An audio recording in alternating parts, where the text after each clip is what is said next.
I stood by the window, staring down at the street below, where the world seemed to move on without me. I could see the shadows of people passing by, laughing, talking, living their lives.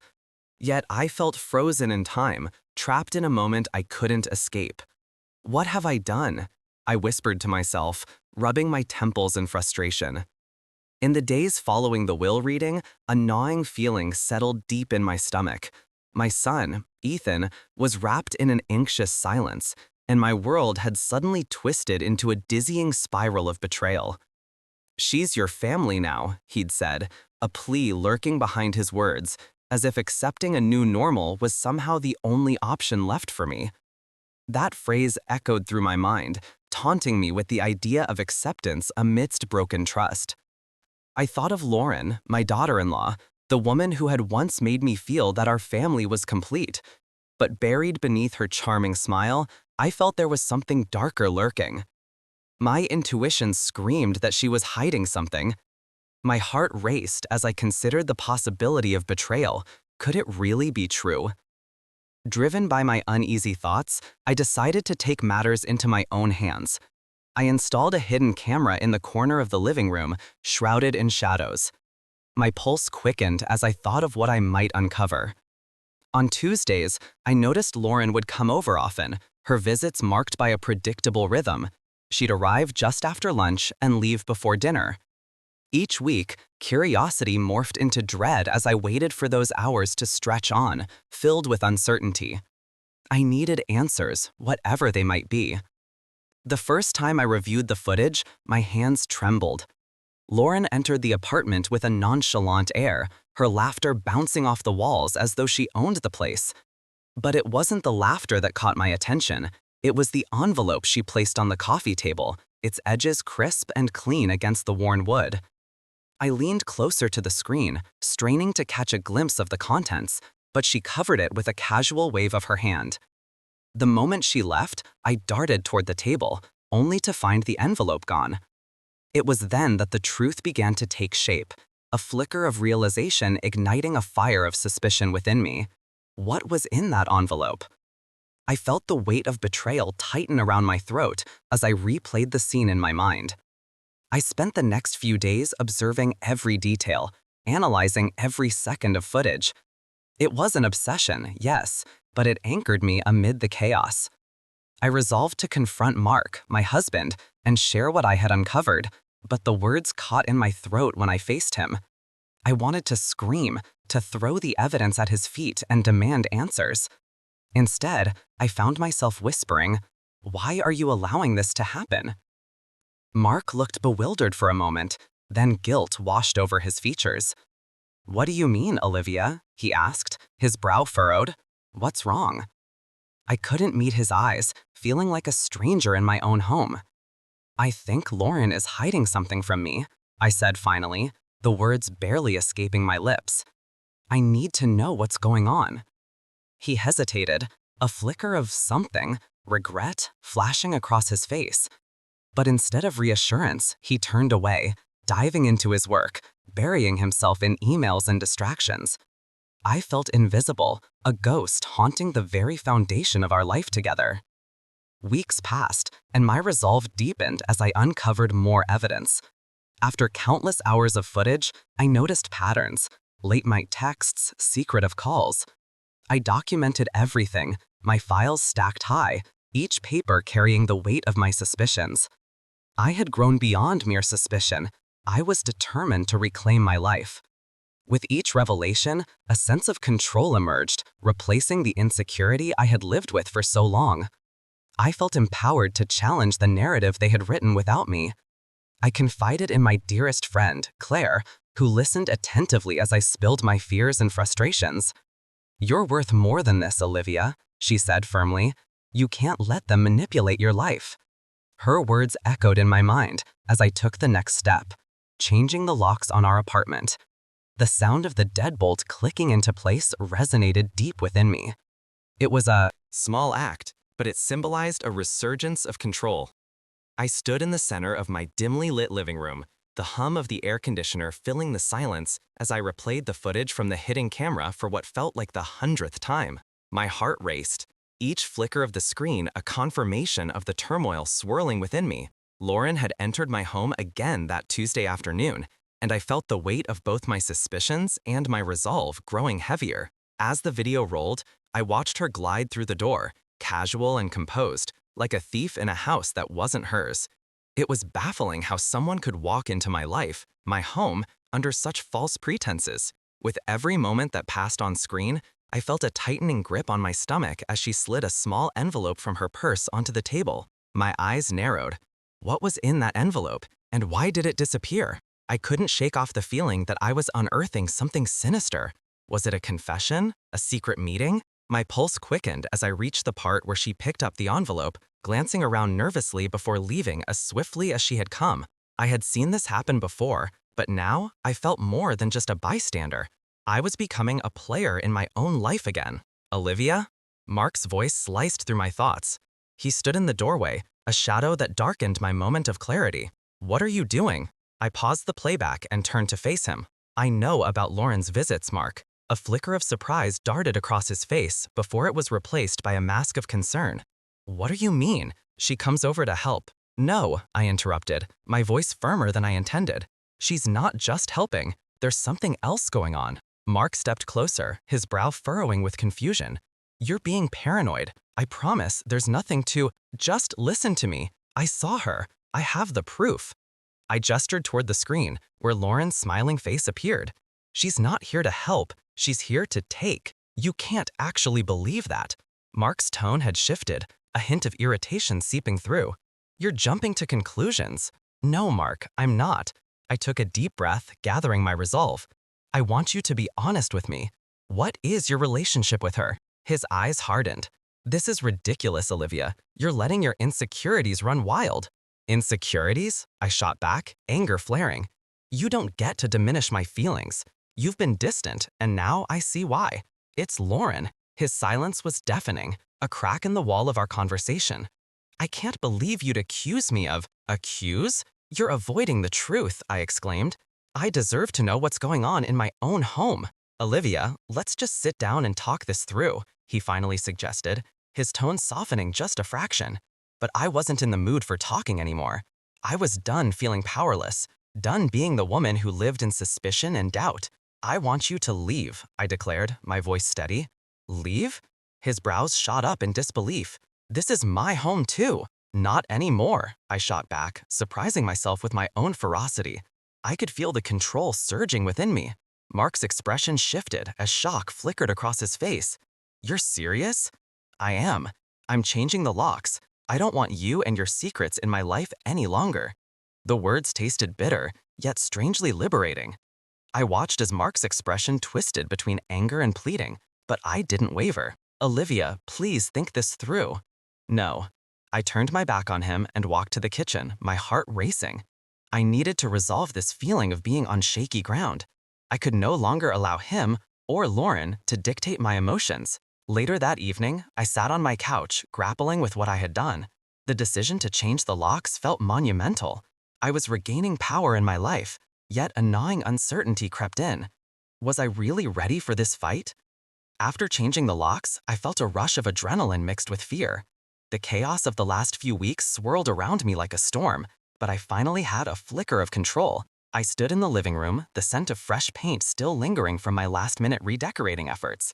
I wanted this space to be mine again, to symbolize a new beginning. As I arranged the furniture, my mind kept drifting back to the hidden camera footage I had reviewed. Every glimpse of Lauren entering our apartment on those Tuesdays felt like a dagger to my heart. What was she doing here? The envelope that disappeared the moment I stepped in had put the final puzzle piece into place. Deceit was a shadow lurking in my home. Olivia, you okay in there? My son Jackson called from the hallway. I took a deep breath and forced a smile, determined to shake off the weight of my thoughts. Yeah, just trying to make some changes. You know, home improvement. Jackson stepped into the room, his brow furrowing as he took in the changes. Looks great, but you seem different. What's going on? I hesitated, wondering how much I should reveal. Just taking things into my own hands, you know, making it feel right again. He studied me, his eyes searching mine. I get it. Sometimes change is good, right? Mom, I wanted to talk about something. You should come to dinner at our place tomorrow. Lauren's been excited to see you. The mention of Lauren's name felt like a punch to my gut. I'm not sure that's a good idea, Jackson. I think. Mom, please, just try. She's family now, he said, desperation creeping into his tone. The words hung in the air like smoke. Family? I felt my heart clench at the thought of this woman who had brought nothing but turmoil into my life being labeled as family. I'll think about it, I replied cautiously. The next day, I stood in front of the mirror, fixing my hair and rehearsing what I would say. I wanted to keep my distance, protect my heart, but a small part of me craved closure, perhaps even understanding. So I decided to go. When I arrived at Jackson's apartment, I felt a sense of foreboding. The familiar sense of garlic and herbs filled the air, and laughter floated from their living room. I took a deep breath before stepping inside. Olivia, you made it, Lauren declared, her smile bright and welcoming. I forced a smile in return, masking the unease bubbling beneath. Thanks for having me, I replied, hoping my voice didn't betray my discomfort. As the evening went on, the atmosphere felt strained. The small talk felt like a performance, and every polite exchange only deepened my sense of unease. Jackson was oblivious, laughing and joking, while Lauren's eyes darted between him and me, calculating. I could sense the tension, like a wire stretched too tight, waiting to snap. When dessert was served, I felt the moment approaching, the moment I had dreaded and anticipated. Can we talk, Olivia? Lauren asked softly, her tone disarming. Sure, I replied, even though every instinct screamed to refuse. We moved to the kitchen, the hum of conversation fading behind us. Once there, Lauren turned to me, her face softening. I know things haven't been easy between us, but I truly care about Jackson. I want our families to be close. The words dripped with sincerity, but I felt trapped in a web of doubt. I appreciate that, Lauren, but I need to know the truth. What were you doing in our apartment? The envelopes? My heart raced as I pushed forward, feeling a surge of courage. Olivia, I can explain, she began, but I cut her off. Explain? What could you possibly say to make this right? I felt the heat of anger rise inside me. You don't just waltz in and out of my life manipulating everything. Suddenly, the kitchen door swung open and Jackson stepped in, startled. What's going on? Lauren's expression shifted, the mask of innocence slipping. We were just talking about family, right, Olivia? I stood frozen, the weight of betrayal heavy in the air. We were, but there's more to it than that. Jackson frowned, confusion clouding his features. What do you mean? I felt a wave of vulnerability wash over me. I took a deep breath as the doorbell rang, my heart racing. Jackson had insisted on inviting Mark and Lauren to dinner, hoping for a peaceful resolution. I didn't want to ruin his chance at normalcy, but the thought of being in the same room as them made my stomach churn. Still, I had to stay strong for him. As I opened the door, I forced a smile, trying to mask the whirlwind of emotions inside me. Hey, you two, I greeted, my voice a little too bright. They stepped inside and I quickly scanned their faces. Mark looked tense, while Lauren wore that same practiced smile that made my skin crawl. Thanks for having us, Olivia, Mark said, his eyes darting to the floor. He seemed nervous, as if he knew I could see right through him. Of course, I replied, gesturing for them to take a seat. Jackson came down the stairs, his face lighting up when he saw them. Hey, Mom, look who's here, he exclaimed, wrapping his arms around me. I held him close, my resolve strengthening. I would protect him, no matter what. Dinner began with awkward small talk, each of us trying to navigate the tension in the air. Jackson talked about his day, his excitement evident as he shared stories from school. I could see Mark trying to engage, but every time I caught his eye, he quickly looked away. Lauren, how's work going? I asked, forcing myself to be polite. I had to know what this woman was really about. Good, thanks. I just finished a big project, she replied, her voice smooth and rehearsed. I felt sick as I thought about the lies she had spun while sneaking behind my back. Wait, isn't that the one you said would take months? Mark interjected, a hint of accusation in his tone. I could see the cracks forming. The veneer of their betrayal was beginning to show. But I didn't want to stir the pot too much, at least not yet. As we finished dinner, I knew it was time. I cleared my throat, my pulse quickening. "Lauren, can we talk for a minute?" I asked, keeping my voice steady. Her smile faltered, but she nodded, following me into the living room. Jackson looked between us, a mix of confusion and concern in his eyes, but I shot him a reassuring glance. He stayed near the dining room, still within earshot. "Olivia," Lauren started. "Cut the crap," I interjected, my emotions boiling over. "I know what's going on. You think I don't see you sneaking in here every Tuesday?" Her expression shifted, a flicker of fear crossing her face. "I don't know what you're talking about," she said, but her voice quivered. I stepped closer, my voice low but firm. "Don't lie to me. I have proof. You and Mark, this isn't just an affair. It's a betrayal of our family, of Jackson."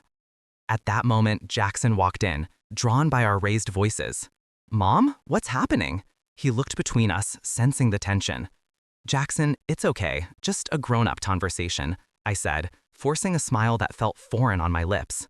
Lauren seized the moment, her voice dripping with innocence. "Nothing to worry about, sweetie, just a misunderstanding." "No," I snapped, the anger spilling out. "You're not going to manipulate him too?" "Olivia, please," Mark said, stepping into the fray. "This isn't the time or place." I felt my hands shaking, but I couldn't back down. "No more games. I deserve to know what this really is. What are your intentions with my son?" Jackson's eyes widened, and I could see the confusion written all over his face. "What are you talking about, Mom?" "It's not what you think," Lauren said, her voice rising defensively. "Then tell me what it is, because all I see is a woman who thinks she can waltz in and take my family without consequences." "I'm not trying to replace you," she protested. "I care about Jackson. He's a wonderful boy." I turned to Jackson, my heart breaking at the look of betrayal in his eyes. "I'm sorry, honey."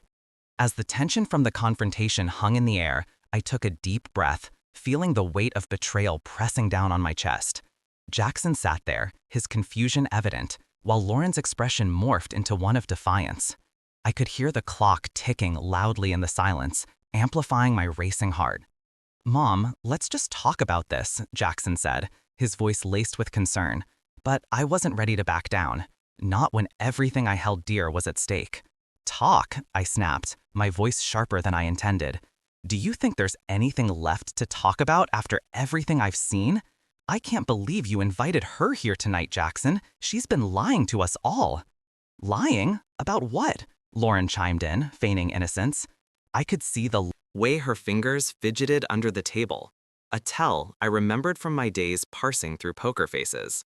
"Olivia, this is ridiculous. You're being dramatic." "Dramatic?" I could feel the heat rising in my cheeks. "You think I'm being dramatic? You're the one sneaking into my apartment, leaving envelopes that disappear. What did you think would happen when I found out?" Jackson looked from me to Lauren, the conflict within him palpable. "Mom, let's not turn this into a huge fight. We're family." "Family?" I shook my head, feeling the sting of betrayal blossoming into anger. "Where does that leave me? You're defending her after everything she's done." "Olivia, please," Jackson said, his voice growing more desperate. "Let me explain." "Explain what, exactly?" I interrupted, my hands shaking with both rage and fear of losing him. "How you chose to look the other way while she was plotting behind my back? How you decided I didn't deserve to know that my son was hiding a snake in the grass?" "I never meant to hurt you," Jackson said finally, his voice breaking slightly. "I just didn't want to lose you both. I can't imagine my life without you, Mom." Tears pricked at the corners of my eyes, but I pushed them down. I had to be strong. "Then why couldn't you just be honest? Why let this happen?" Before he could respond, Lauren interjected, her tone now overtly defensive. "This isn't about you, Olivia. Mark and I have something special. You can't just erase that because you feel threatened." Her words felt like a slap. "You think this is about me feeling threatened? It's about the trust you shattered. This is our family, and you've turned it into a battleground." I had expected Jackson to defend me, to see how misguided Lauren was, but he looked torn. I saw the struggle in his eyes and knew it was time to redirect my anger. If I wanted my son to understand, I had to address him directly, not through the haze of my emotions. "Jackson, I love you and only want the best for you," I said, forcing my voice to soften. "But I can't stand by and let someone destroy what we've built. We're a family, but family means honesty and loyalty and respect. Don't you see that?" At that moment, Jackson lowered his head, clearly wrestling with his feelings. "I just wanted to protect both of you," he finally admitted, his voice barely above a whisper. "By lying? By hiding? That's not protection, that's cowardice," I responded, letting the words slip out raw and unfiltered. "You've let her manipulate you, and all I can think about is how that's going to change things between us." "Mom," he urged, standing up, "can we all just take a breath? No one is going anywhere. Let's figure this out together." I noticed Lauren shifting uncomfortably, and my heart quickened at the opportunity to regain control. "Together? You think we can just smooth this over?" I asked with a raised eyebrow, my tone sharp. "This isn't just a simple misunderstanding." "No, it's not," Jackson replied, pacing the room. "But we have to try, right?" Lauren crossed her arms, her expression revealing both irritation and annoyance. "There's nothing to fix here. I have a right to be with Mark, and you can't just dictate my life." "Not if it destroys my family," I shot back, my thoughts racing. "If Mark can't choose between us, then I need to stop letting you both affect me this way." The room fell silent as the weight of my words sank in. I sat in my car, gripping the steering wheel, the weight of the day heavy in my mind. The courtroom loomed ahead, a gray beast waiting to swallow me whole. I took a deep breath, steeling myself for what was about to come. Jackson, my son, would be there, his blue eyes filled with uncertainty and confusion. I could only hope he'd understand that this battle wasn't just about me, it was about all of us. As I stepped inside, the scent of polished wood and old paper filled the air. The judge's bench was daunting, and I felt small under its imposing presence. At that moment, the memories of the betrayal washed over me like a wave, threatening to pull me under. But I wasn't going to allow it. I had stood on the precipice of despair, and now I was ready to fight. "Mom, are you okay?" Jackson's voice cut through my thoughts, and I turned to face him. He looked so much like his father, with those same earnest eyes, but today they were laced with concern. "I'm fine, honey," I said, forcing a smile. "Just nervous." "Don't be, you're going to win," he reassured me, though I could hear the unease in his tone. Jackson had always been my rock, but this was a new kind of storm we were facing. We took our seats as the proceedings began. Mark's attorney, slick and confident, stood to present their case. I could see Lauren sitting beside him, a picture of false innocence. The sight of her made my blood boil. How could she sit there, acting as if she hadn't shattered my world? "Your Honor," the lawyer began, "we present evidence that the relationship between Mr. Mark Thompson and Miss Lauren Reed is entirely appropriate and without any malice." His words dripped with condescension, but I was ready for him. I took a deep breath, my heart racing as I prepared to speak. My attorney nodded at me, a silent encouragement to stand firm. "Your Honor," I said, my voice steady despite the tremor I felt inside. "What's being portrayed here is a lie.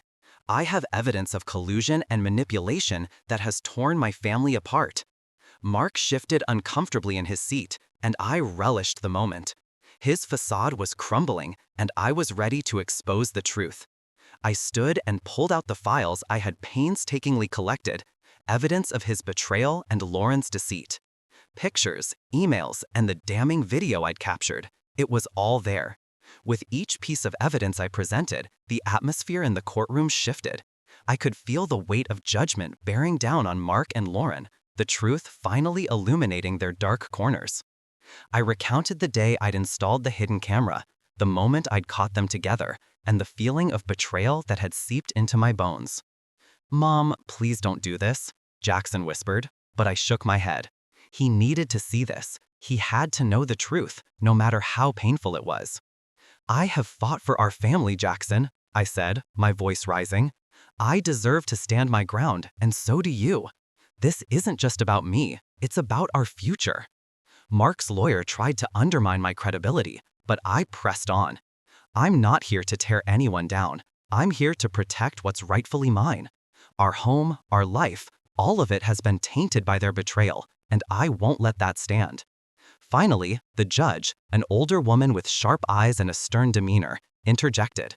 Miss Thompson, your accusations are serious. Yet, if you have evidence, it must be shown clearly and precisely. After presenting each piece of evidence methodically, I could see the doubt creeping into the minds of those around me. Mark's confidence was fading, and for the first time, I could sense a shift in power. I revealed how Lauren had left an envelope filled with money in my apartment, one that disappeared shortly after. This was not just an affair, it was a plan, a conspiracy to undermine my life and rob me of my family, I stated, looking directly at Mark. The weight of my words hung in the air, and I could see the judge's expression change. She was processing the betrayal and the emotional toll it had taken on me. When it was over, I felt as though a great burden had been lifted. As I stepped out of the courtroom, the air felt different, lighter, yet charged with a strange mixture of relief and lingering anguish. The fight was over, but the battle of emotions in my heart had only just begun. I had gone in with the hope of reclaiming my dignity and shedding the weight of betrayal. Now, as I took a deep breath, the heaviness of my past was still clinging to me, like the darkness before dawn. Mom, you did it, Jackson said, his voice barely rising above the chatter around us. He moved closer, his expression a blend of admiration and concern. I can't believe you faced them like that. I nodded, but couldn't entirely shake the knot in my stomach. I did what I had to do, but it doesn't change what they did to us. My gaze wandered past him, scanning the crowd. Mark and Lauren were nowhere to be seen, but I could still feel their presence looming, as if their shadows were etched on the walls of the courthouse. We'll get through this, Jackson reassured me, placing a hand on my shoulder. You stood strong. I'm proud of you. His words ignited a flicker of strength within me, but the realization of how deep the betrayal cut still stung. I had lost more than just trust. I had lost the sense of family I had fought so hard to maintain. I don't understand how they could do this to us. To me, I whispered, my voice cracking. The weight of betrayal is heavy, and it had pulled me down for far too long. People change, Mom. Sometimes they don't even know they're doing it until it's too late. Jackson's gaze softened as he tried to find the right words. But you didn't change. You fought for what was right. You fought for us. I took a breath, feeling the warmth of his reassurance seep into my veins. Thank you, Jackson. I needed to hear that. As we walked out of the courthouse, something shifted within me. I could feel the first gusts of empowerment washing over the remnants of my insecurity. I had stood in front of all those people, laid bare the truth, and emerged victorious. Are you ready for what's next? Jackson asked, breaking my reverie. I smiled faintly, imagining the possibilities that lay ahead. I think so.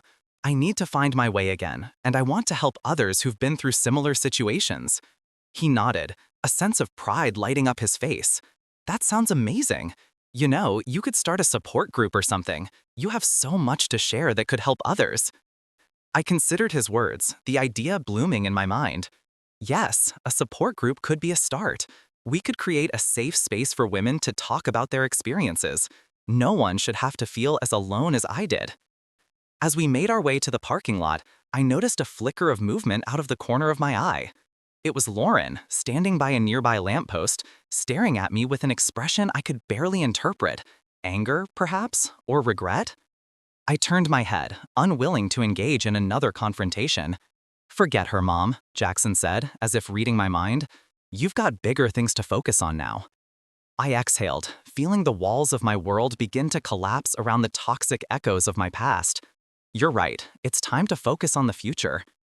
That night, alone in my apartment, I took a moment to look around. Everything felt different. The walls told stories of loss and sorrow, but they could also hold tales of triumph and renewal. I reached for the keys on the table and contemplated the locks on my doors, my heart racing as I made a decision. With a determined nod, I began to change the locks. As I twisted the key into the new lock, I could almost hear the chains of my old life breaking. Every click a reminder that I was reclaiming my space and my power. Jackson walked back in just as I finished. What are you doing? He asked, his eyes wide with curiosity. Just securing my new beginning, I replied, my voice steady. No more secrets, no more hurt. This is a new chapter. He stepped closer, his expression softening. I love you, Mom. I'm here for this journey, whatever it looks like. Thank you, Jackson. I love you too.